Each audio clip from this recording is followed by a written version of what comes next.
Well, we have some new details regarding the horrifying allegations that are being made about an RCMP officer and his wife.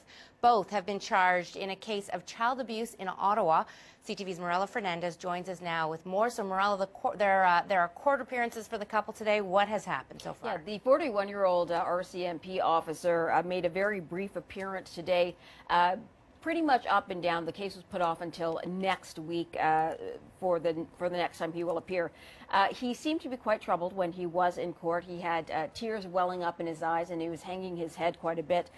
This is a man who, as we mentioned, is an RCMP officer, used to work for counterterrorism, is what we understand, and both him and his wife have been charged in this case. Let's pull up the list of charges here, and you will see it is quite a long one. Aggravated assault, assault with a weapon, forcible confinement, and failing to provide the necessaries of life. Those are charges against him and his wife.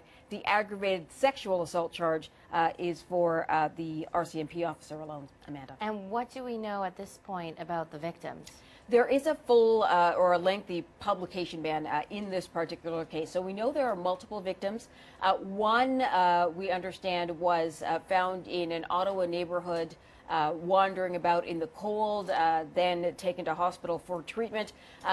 One of the neighbors in the area did see him trying to get some water in the backyard. Here's what he had to say. I asked him, "What are you doing?" He said, "I just want some water."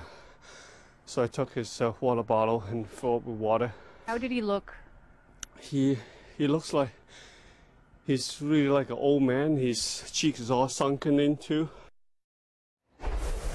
So there we go. That was one of the victims, a male, and we don't know much about the others. Is the officer still on the job? The officer actually has not been on active duty since 2011. I did talk to the RCMP this morning.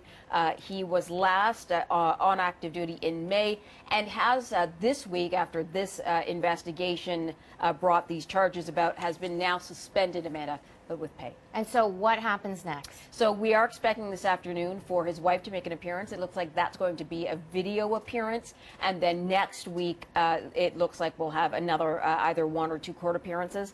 I did talk to the police in Ottawa who handled the investigation. This time, they do not expect to lay any more charges.